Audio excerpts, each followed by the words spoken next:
The test is in 4 parts. Part 1, Part 2, Part 3, and Part 4. Now look at Part 1. Part 1. George and Lisa are overseas students studying in Britain. They are returning home for the summer holidays. First, you have some time to look at questions 1 to 3.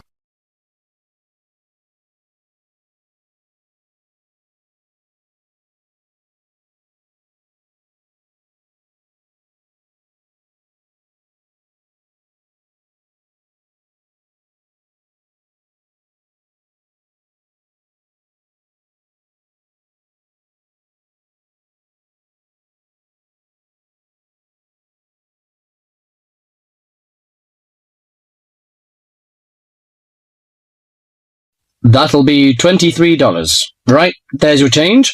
Have a nice trip. Oh, I'll just get your bags out of the boot. Thank you very much. Now, George, let's find the check-in desk. Yes, but with all the changes they have made here at the airport, I'm not sure where the check-in desk is. I know, it's strange, isn't it? Why don't we ask for help? Good idea. What about that man sitting down over there? Which one? The one with the hat on and in the trolley? No, the one with the uniform behind the table. I'll ask him. Excuse me, could you tell me where the check-in desk for France Air is, please? Oh, let me think. The best way to get there would be to turn left at the end there, where the cafe is, and then go straight ahead until you're opposite the departure gates entrance. Oh, no, sorry. It might be quicker to turn right as soon as you get past the cafe, and keep going along the corridor until you come to the sliding doors at the end. On the left. Yes, that's it. All the check-in counters are in a hall there. I'm pretty sure France Air is directly to your left as you walk in the hall. Thanks a lot. So, it's the left past the cafe and then right opposite... The bookshop. You can't miss it. Come on then, Lisa. We don't want to be late, and I want some time to get a cup of coffee and look around the bookshop. Okay, George, but I want to go to the restroom first. I'll meet you at the check-in desk.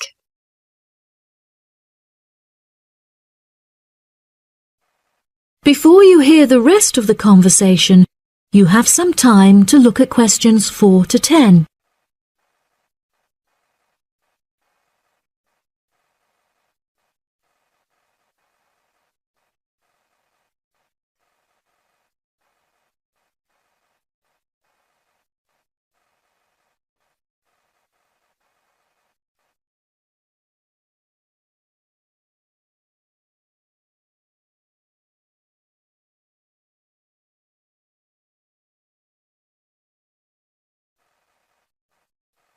Now listen and answer questions 4 to 10.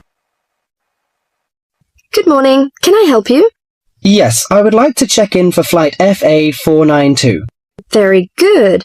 Can I have your ticket and passport, please? Oh, yes, here you are. Okay, thanks. If you could just put your suitcase on the scales.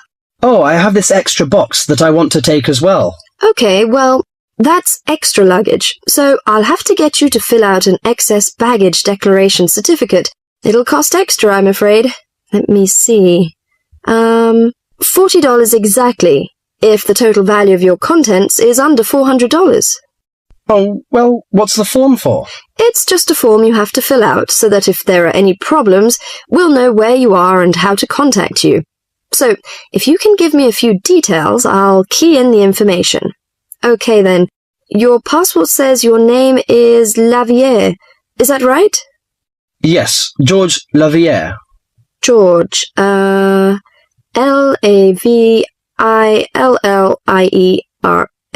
Good. Now, nationality. French? No, wait a minute. It's a Swiss passport.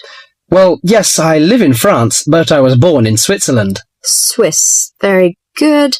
Flight number FA492. Destination is... Paris. Are you connecting with any other flight in Paris, or will you be staying there? I'm spending my vacation in Paris. Well, Sèvres, just outside Paris. Okay, so what's the phone number there?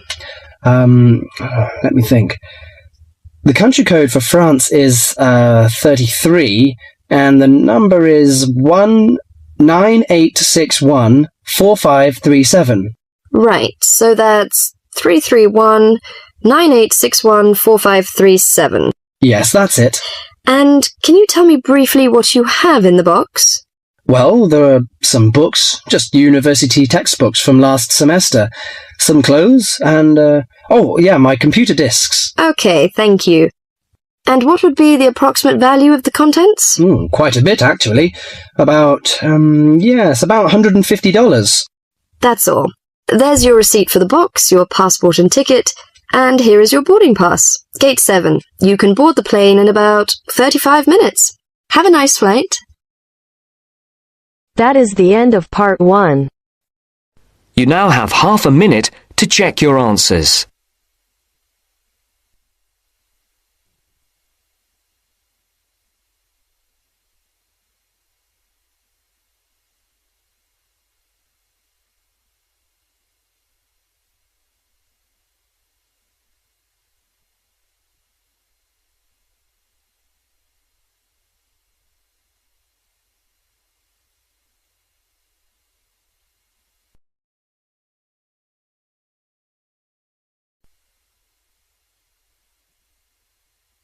Now turns to part 2. Part 2. You will hear two students talking about a school project. First, you have some time to look at questions 11 to 15.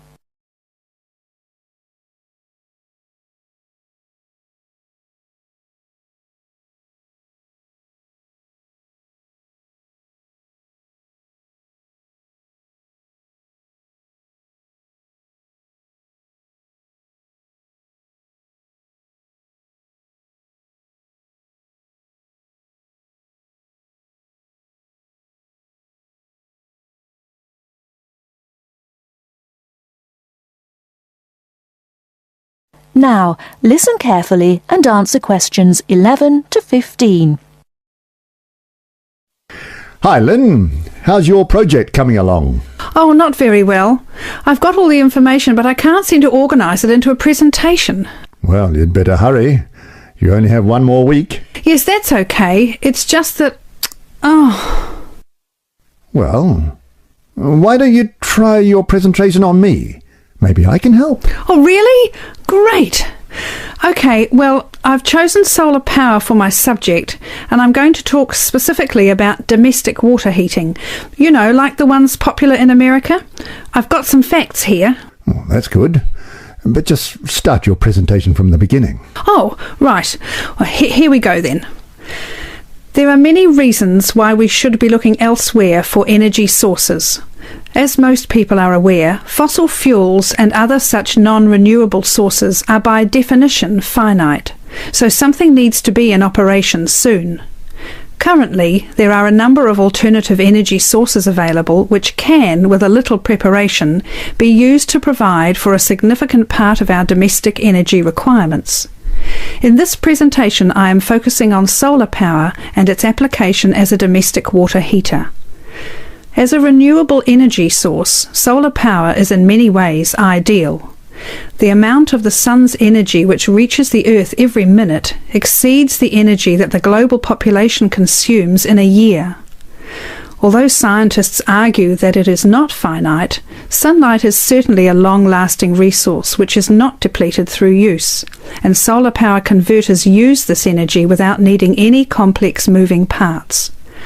Once collected and stored, solar energy can be used for many purposes, but it is becoming increasingly popular as a domestic heating source. Generally, a building that is heated by solar power will have its water heated by solar power as well.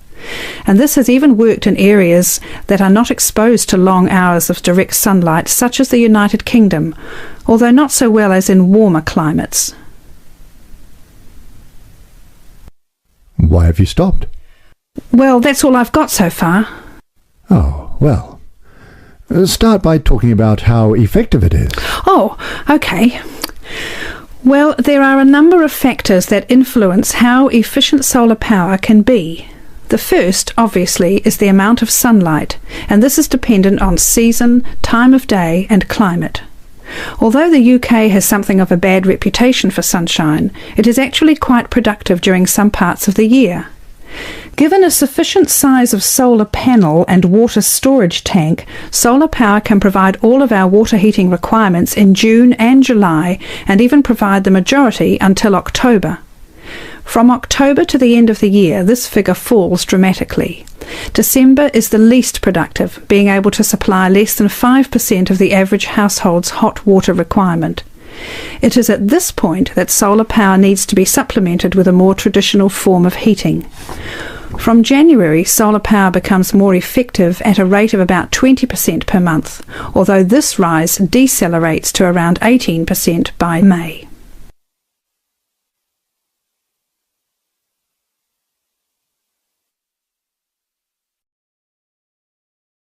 Before you hear the rest of the talk, you have some time to look at questions 16 to 20.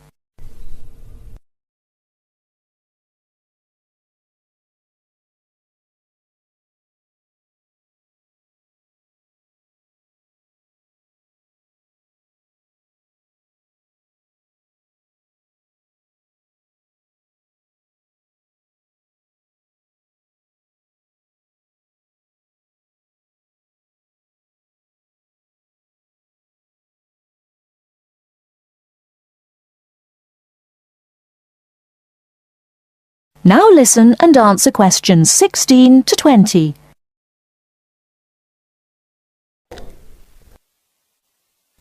Now say something about this water heater. Do you have any information about that? Oh yes, I've got an illustration of a water tank here. Well, that's good, but you'll have to describe it. Right.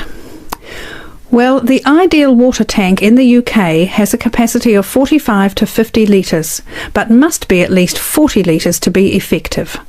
The solar coil is put in the bottom of the tank to heat the water. Now remember that solar heated water will not get quite as hot as fossil fuel water heaters. The bottom half of the tank is normally 20 degrees, and this is why it is important not to have a tank that is too large, as that would take too much energy to heat. In this illustration, it rises to 40 degrees from halfway up. Don't forget that hot water rises, so the top third of the tank is the hottest and reaches an average temperature of 65 degrees. And what's this second layer around the tank? Oh, that's insulation. Because the tank is often either outside or just under the roof, rigid foam is used as an insulation layer. It should be at least 80 millimetres thick all around. Well, that seems like a good presentation. All you need to do is to prepare some short notes and a larger illustration so you can use it as a demonstration and you'll be fine. Oh, you think so? Well, thanks very much for the help. Maybe I could do the same for you one day. Maybe. Anyway, I have to go. Good luck. Thanks. Bye. That is the end of part 2. You now have half a minute to check your answers.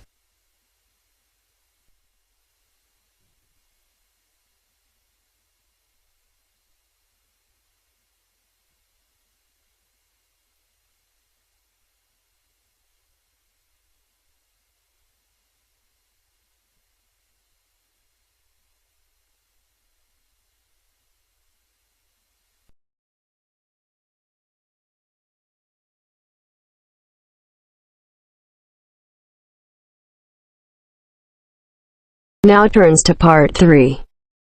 Part 3.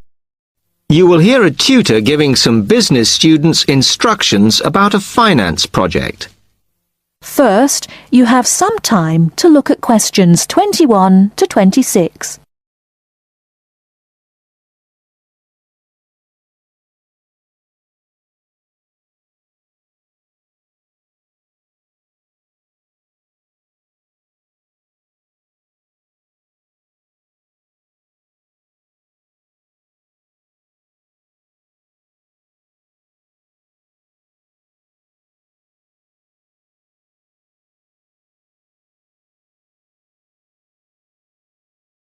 Now listen carefully and answer questions 21 to 26. OK, can you quieten down, please? Now, today I'm going to talk to you about your assignment. We've been studying the effects of the exchange rate, so I'm going to give you a project to do on this. Right, can you make some notes while I'm talking? The first thing that I'd like you to do in order to prepare this is to select where you're interested in. I mean, which country, and therefore which currency you're going to be operating in. OK, now the purpose of the project is to make money, and I'm hoping some of you will make a significant amount.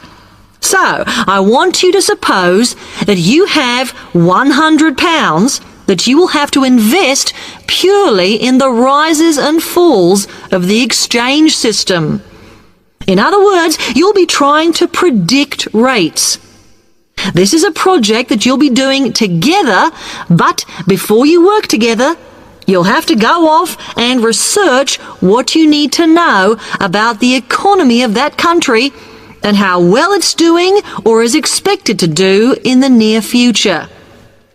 You could all make up a little information sheet with your notes on, clearly legible, because then I want you to get together, we can do that next week, and to go round and read about each other's countries. When you see how well or badly each country is doing, I want you to decide what your exchange rate is going to be against all the other currencies. After that is all sorted, what you're going to do is go round the other students and attempt to sell your money to the others. Remember, this will depend on the success of your country's economy and the rate you fixed for your currency. Now, you're not allowed to just swap currencies with each other, but you may wish to buy from the other countries. But you must do a proper transaction. All the way through this, you must keep your accounts properly for each transaction. I'll give you 1 week to do this, and then we will set a time for the deals to finish, a bit like the stock exchange. And at that point, I will ask you to calculate how much you have made. Is that clear? Before you hear the rest of the talk, you have some time to look at questions 27 to 30.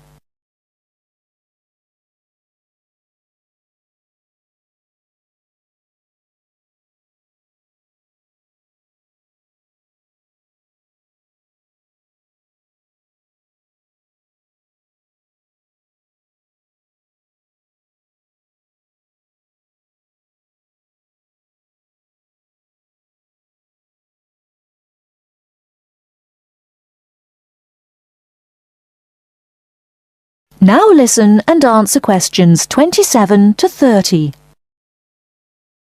Before you begin that, there are a few things I want you to read up on to prepare.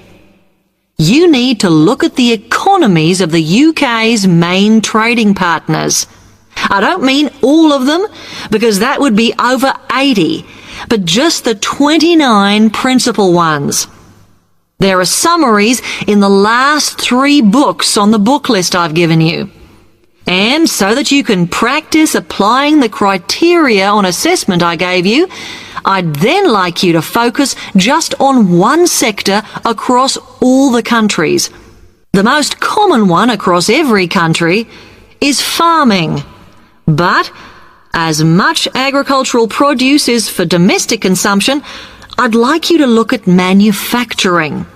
Then, I would like you to do a detailed investigation of one particular aspect. I was going to give you a choice, but I think as we've just started the course, it's better if we all look at the same thing, and then we can discuss it in the seminars. So, the thing I'd like you all to look at is fluctuations in import prices.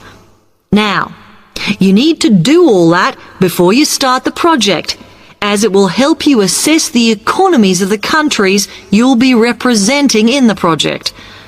Don't worry, you've got plenty of time. Exam week is December the 8th.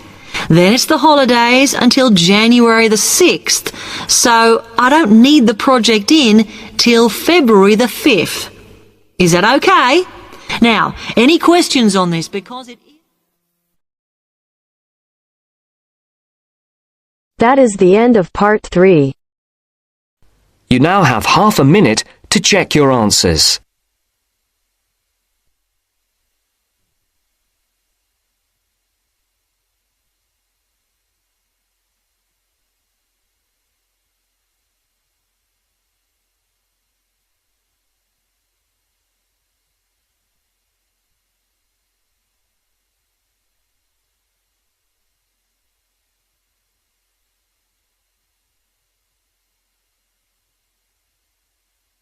Now turns to part 4. Part 4. You will hear a talk on bullying in the workplace, given by a university lecturer to a group of students. First, you have some time to look at questions 31 to 40.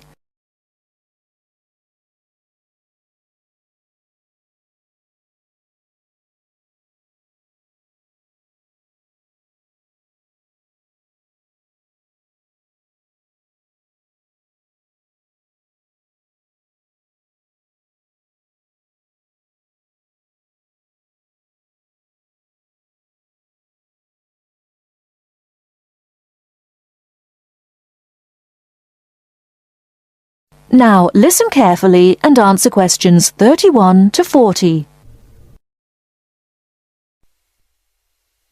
Good morning. My name is Dr. Mervyn Forrest, and I specialize in management techniques and training.